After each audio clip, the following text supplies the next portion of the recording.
Hello and welcome to this week's 5x5. This is a show dedicated to 5 yards and the players that populate the game. And there are hundreds and hundreds and hundreds and hundreds of brilliant young players, middle-aged players, old-age players, all on 5 yards for you to scout, rate, leave your opinions on, and if you want to play the game as well, buy and sell, add to your squad, and see if you can beat the game itself. Thanks for watching this week's episode. I'm Ali Maxwell. With me, fellow 5 yards ambassador George Ellick. How are you getting on, George? I'm very good, mate. Just off the back of a 3-hour driving lesson. So this is the least stressful thing that's happened to me today. Drive to Survive. Great Netflix show, if anyone's on the lookout for that. Never been a Formula One guy, but I survive to drive. Yes, you do. You love it, don't you? I love it so much. I live for my driving lessons. Well, I live. Never going to take a test. I live to listen to you talk about football and football players. And this week we are back in the guest scenario. We went solo last week, or duo, I suppose, a duet, if you will, on EFL players. But George, we've got another special guest this week. Yeah, amusingly, you and I are going to talk about a couple of top-tier players later on, and our guest is going to talk about the EFL players. We've got Nick Goff on, who some people may know from his Twitter persona. He's a man who's very much involved in the gambling side of things when it comes to social media and other things. He's a pro punter himself. He's worked in the industry. And I guess that's the other key side of 5 yards. You know, you can speak to your Dave Jones, people like that, the guys who know the football side of things incredibly well, but in order to find the value, you need someone who knows the value side of things well, and that is why we got Goffy on, a friend of both of ours, and chatted to him about a couple of EFL players to look out for on 5 yards. Yeah, delighted to have Nick join us today on 5x5. Nick, you're somebody, you know, you're known mainly in betting circles and gambling circles as a pro punter, but also you've had an interest, let's say, in 5 yards from the very, very beginning. So what do you make of it now that it's a fully fledged vehicle that people are playing? Yeah, I mean, I love it as an idea, as a sort of gap in the market that the guys found. It's the guys that found it are people that I kind of knew and played. You know, I sort of spoke to them a little bit in the early days and played a really, really, really small part in sort of the ideas at the beginning. On, you know, really small, but. Yeah, but I saw the real potential in something like this when it was sort of spelled out as something these guys were trying to do at the beginning. So I'm really excited about where it can go, and I think, you know, in theory, it's a great idea. Yeah, I remember me, Ali, yourself, and found a guy sitting around a table inside a pub, no masks needed, talking about 5 yards probably about 2 years ago. So, you know, those are the early discussions where all this was born, and it's great to see it all taking shape. It's good, as you know, on the intro we mentioned that Ali and I are going to follow this up by talking about 2 Chelsea players, and so it's interesting that we're going to be, well, I'm playing the interviewer, talking about a few EFL players, and you know, we chat quite a lot on WhatsApp about EFL football, and fair to say, you know, your opinions on players should certainly be noted. And you were the first person to flag to Ali and I that a certain Rotherham keeper might be quite handy, and he's one of many players that Ali's going to run through at the end of the show, who's going up on 5 yards at the end of this week. I think he's actually already gone up, and it's Viktor Johansson, who's gone up at 7 million, a 22-year-old keeper. What is it about Viktor Johansson, Nick, that's made you sit up and take notice? So Victor the Viking, as they call him at Rotherham, and they really do call him that, was released by Leicester in the summer. 22-year-old keeper who's played for Sweden the whole way through, under 17, under 19, under 21. He's been capped all the way through the youth ranks by Sweden. But he was at Aston Villa for a year and got released, and he was at Leicester for 2 years. They never loaned him out, to my knowledge. He stayed there, and he talks about having trained with the first team. So he's trained with Kasper Schmeichel and with Danny Ward for the past 2 years, but obviously couldn't get a game ahead of, or anywhere near a game ahead of those two, and was released. And with all the COVID stuff, couldn't find a club, and he was offered the chance to go to Rotherham. Rotherham, who had already taken Jamal Blackman, who was on loan from Chelsea. So he wasn't even seen as someone going there realistically to be a first choice keeper. But within 3 months, he's earned his place as the first choice keeper at Rotherham over a loanee from Chelsea, and really not only made it his own, but for me, could make an argument that he's the best goalkeeper in the Championship. Now, playing in the bottom three, making a lot more saves than other goalkeepers have made. I know that we can look at goalkeepers that way and maybe fall into traps, but I could easily make an argument he's one of the top few goalkeepers in the Championship at the moment. And he's 22 years old in his first season regularly playing football. So that was the first thing that really sort of came to my attention about him. He just flagged up as someone that, here's someone to have a watch of. When scouting these days, when the numbers or something you see alerts you to something, go and watch more of them. You can't beat watching them. So that was, and the numbers, the shot stopping that he was producing, sort of suggested to me, here's someone a little bit out of the ordinary in the Championship. Go and watch some more. Yeah, I mean, absolutely the case. Up at 7 million, that is going to be cheap for a player who presumably you expect will play at kind of the top level. We don't know yet at the time of recording if Rotherham will be a Championship club or a League One club next season. But I mean, how do you kind of see his career progressing to get to where he deserves to be? So at a price like 7 million, you're on 5 yards, you're kind of taking a punt on him getting somewhere. And we know, let's talk about the pitfalls first. We've seen too many excellent Championship goalkeepers go to the Premier League and end up warming benches, and so we have to. Mm-hmm. That is a worry. You can go back a couple of years at someone like Carl Darlow at Forest, who was the best keeper in the Championship for a little while, went to Newcastle, who are not a top Premier League side, and it was only really this year that he's got his run, and he's lost that again now. So the downsides are there for us, and the gamble that we're taking. But that is in the price at this sort of 7 million for a 22-year-old keeper. Because if this guy makes it to the Premier League and the upper echelons of the Premier League, the upside in buying at that price is absolutely huge. And I think I talked about him training with Kasper Schmeichel. It's not hard being a fellow Scandinavian, watching how he plays and sort of how fearless he is.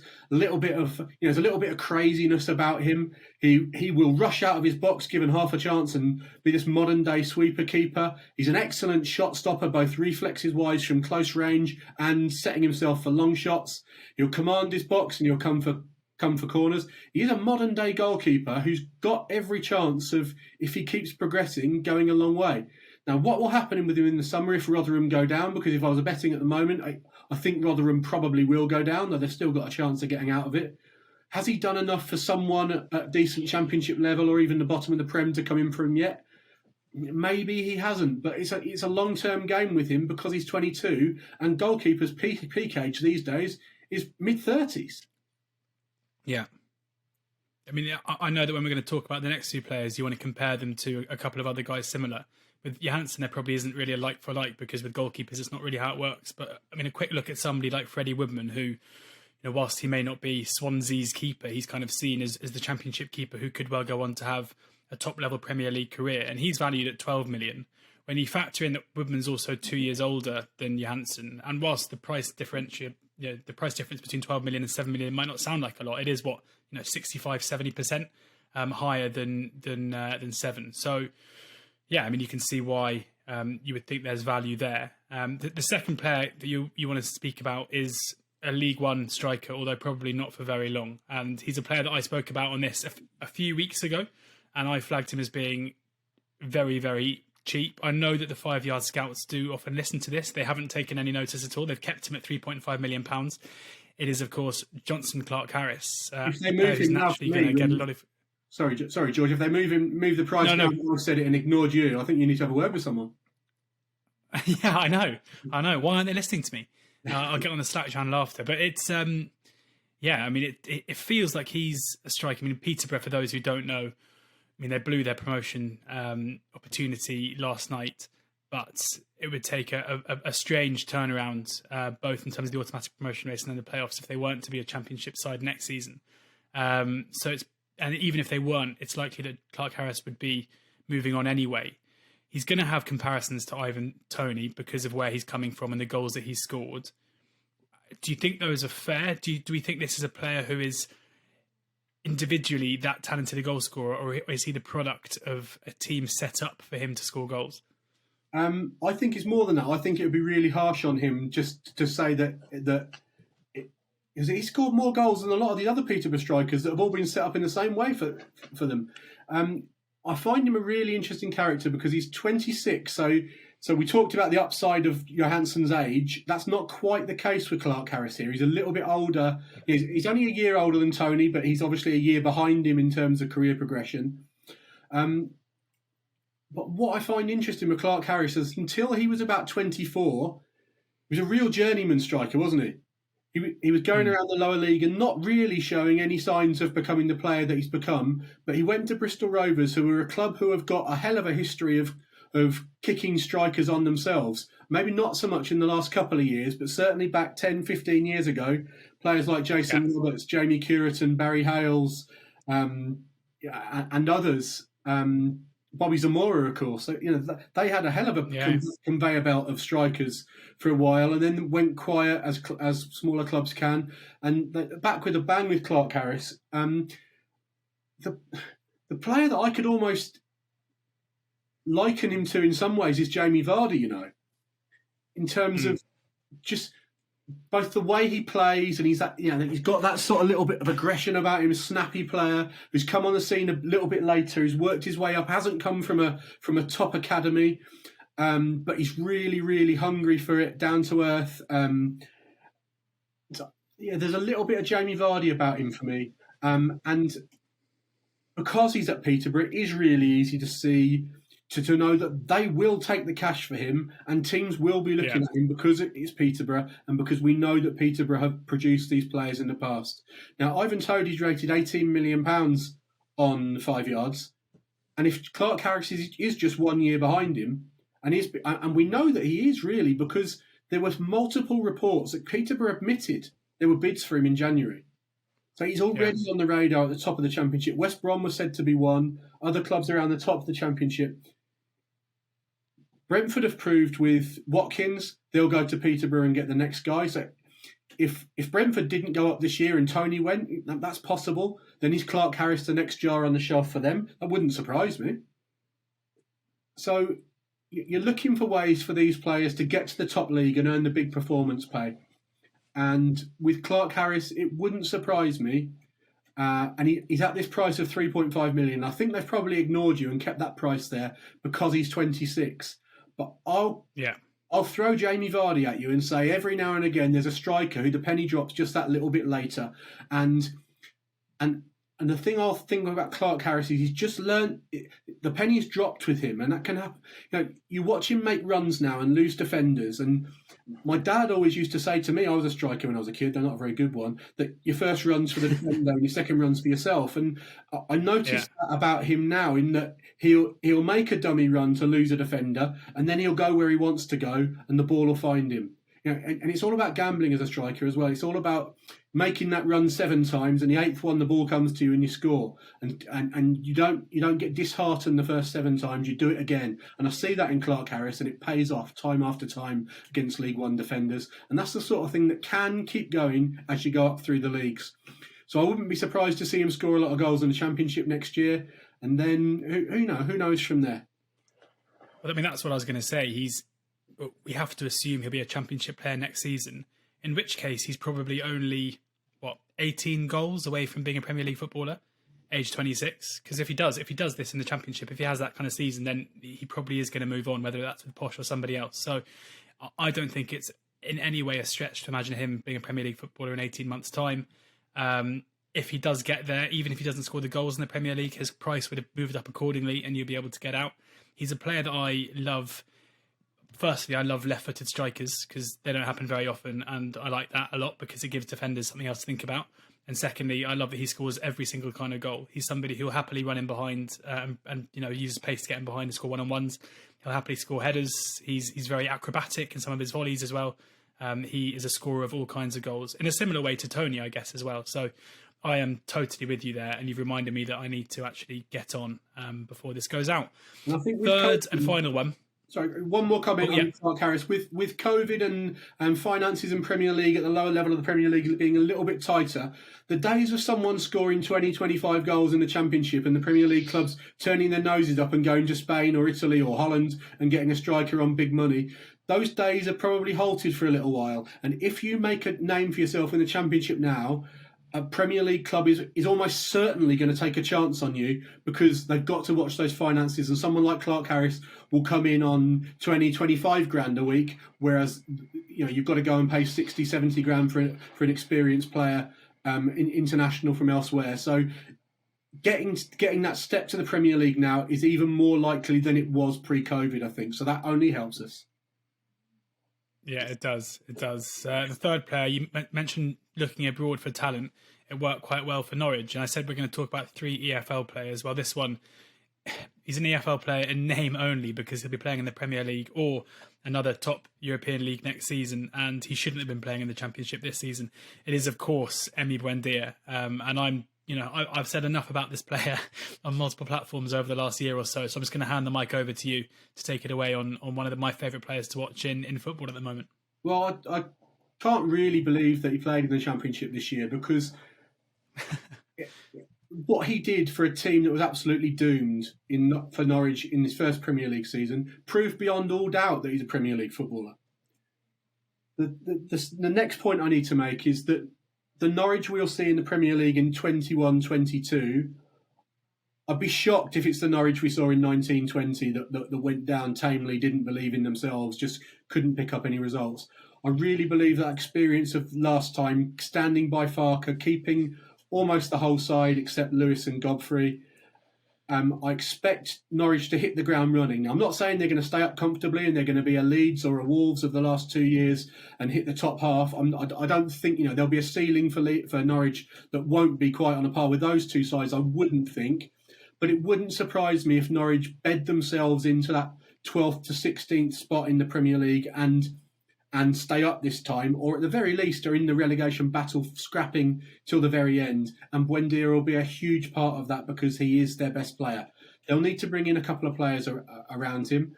But what he's done in the Championship this year, compare that to James Maddison, who did it the last time Norwich were in the Championship, then went to Leicester. There's not really a comparison for me. Buendia's done better, and he's has been a better all-round player at the stage of the career that he's at. So the ceiling for Buendia is huge. It's top 6. It's top 4. He could play at that level, and that's the potential again you're buying with 5 yards. A 24-year-old who could end up playing 50 Champions League games, might not, but he will be on the radar if he does what he has already. It's not even potential with him. He's shown us he can do it at this top level in a bad team. So get him in a better team. What could he do? And it's not just English clubs that are interesting. He started out at Getafe. The top Spanish clubs are all skint these days. For them to go and buy absolute elite talents is harder. So a Sevilla or someone else in the Champions League, even a Real or a Barca, unlikely, but it's possible, could come in for someone of his ability. And you start getting them playing the Champions League, and that's where you make money on 5 yards. So I think he's...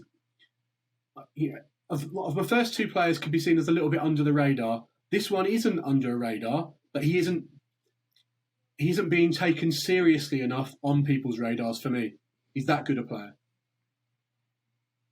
Yeah, I agree. And last summer he was linked to Atleti, and that could be the kind of move which you could really see. He's somebody who would fit into the Diego Simeone style perfectly, tenacious and quality. He kind of is almost symbolic of what we've become to know that team as.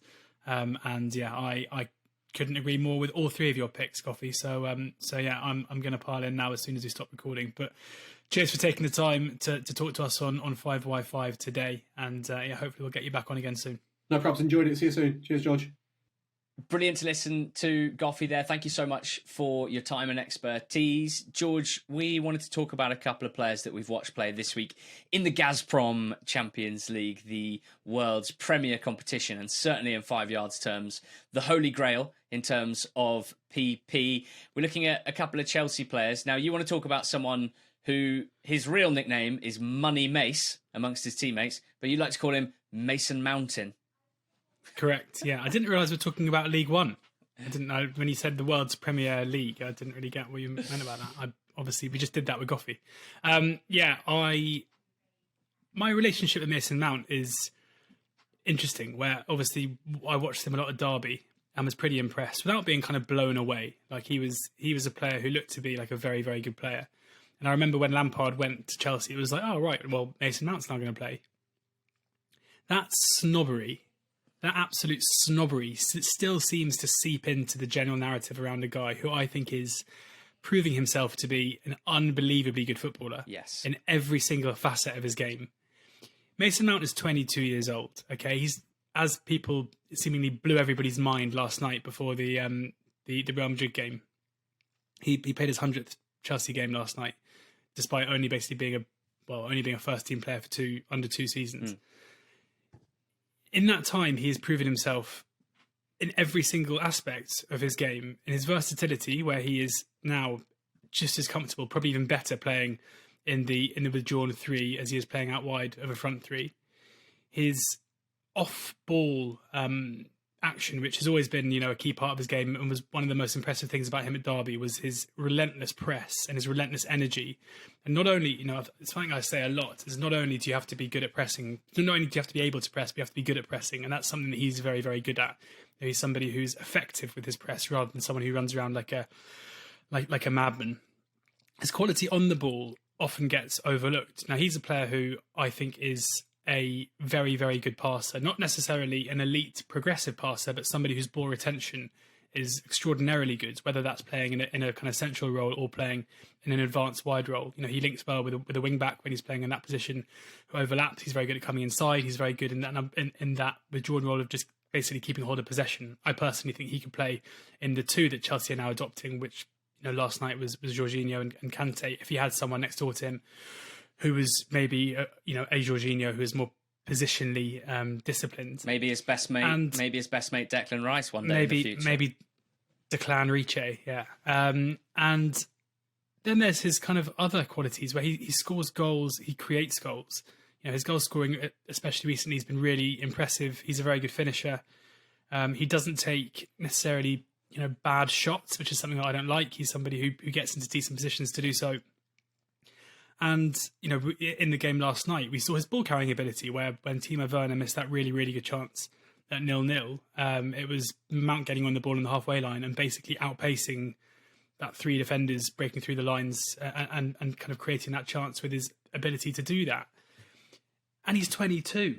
Like I kind of think in an era where there are so many England players who are so good, Foden, Sancho, all these guys who are deservingly getting the plaudits. I think we're forgetting that we've got this guy who's playing, he's probably Chelsea's first or second name on the team sheet, a team who look likely now to get into the Champions League final, and is improving very, very quickly as well. And in 5 yards terms, he's 60 million.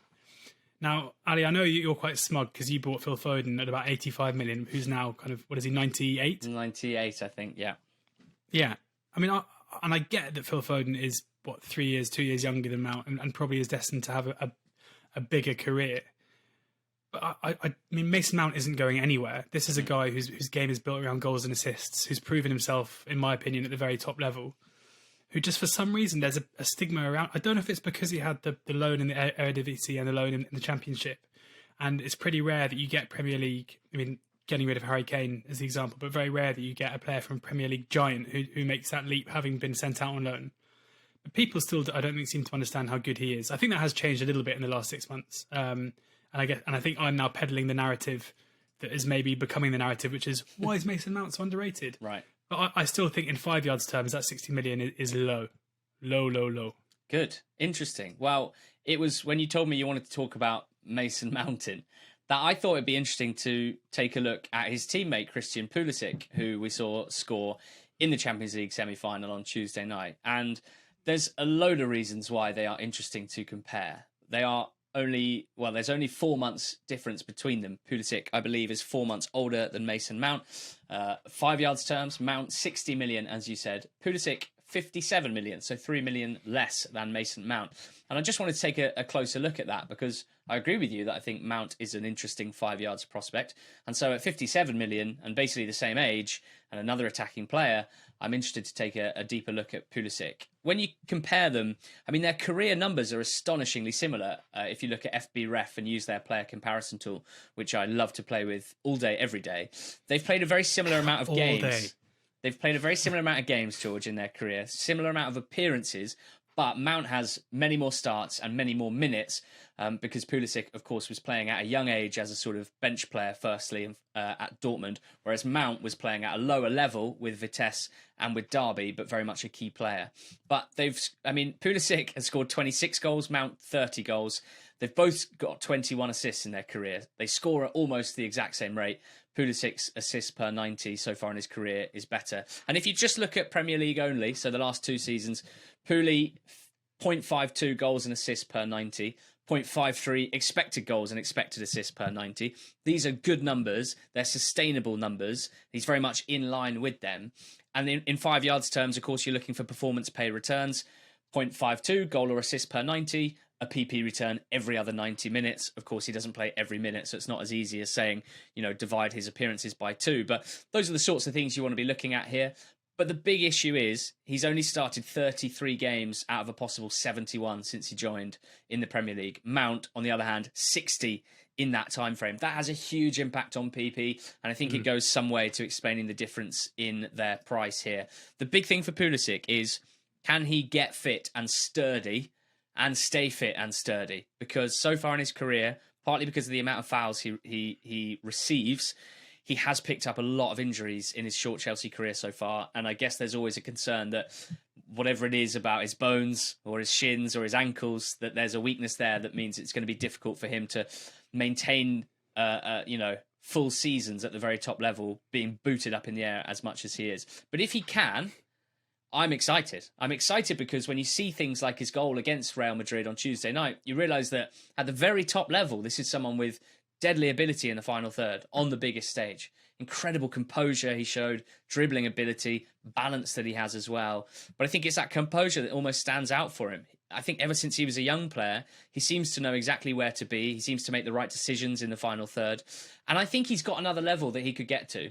And if he does, then he's going to be one of the top players in the world, playing for one of the top teams in the world. So if he had, and this is a big if, 3 injury-free seasons from this point, or major injury-free, Chelsea, if they played in the Champions League for those 3 years, you'd expect him to be scoring goals, getting assists and wins in the Champions League and the Premier League, can easily rack up a lot of performance pay. Last year, there were 23 players on 5Y that got 10 million or more in the season in performance pay. This season is looking like it'll be around the same, between 20 and 25. And I think Pulisic, if he can stay fit, can be part of that bracket, that top 20, 25 players in terms of attacking returns at the top level, possibly for 5-6 years, because again, a bit like Mount, he's only 22. I think people think he's older because he's been around for a while.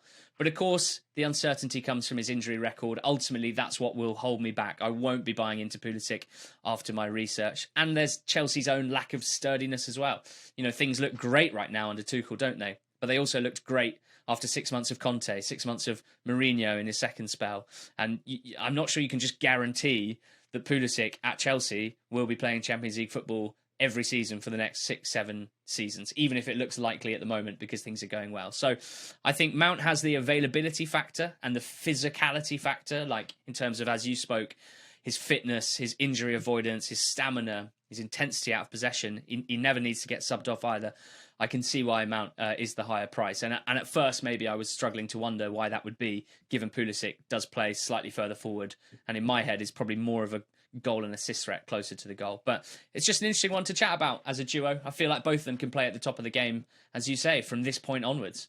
But whereas you could see Mount playing for at least 10 years and probably adapting his game as he ages, it's probably harder to imagine Pulisic doing that, given his injury history and also just the position that he plays, the type of player that he is. So I think a fascinating comparison. So thank you for choosing Mount so I could look at Pulisic. Ultimately, George, I'm not going to buy into Pulisic just because of that injury threat potentially derailing everything. But there might be others listening, watching, who might want to take a different approach, who think if he can stay fit and kick on to another level next season and beyond, could be a very interesting prospect. If I put you on the spot now, told you had to buy one of these players, who would you go for? Mount, easily, Mount. no question. As you mentioned with Pulisic, also the way that Pulisic plays, when he's 28, he's going to have to adapt his game a hell of a lot, even if he is fit, to still be as effective as he is now. Yeah, with Mount, I don't see why he can't continue to play for a very long time.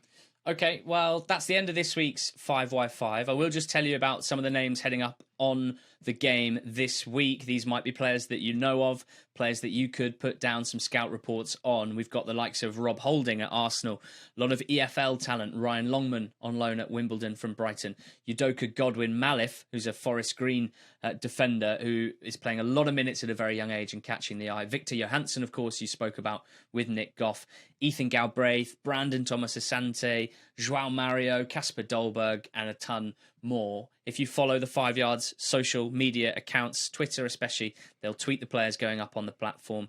Make sure you're following us and make sure you're subscribed to us on YouTube. We'll be back again next week with the 5x5.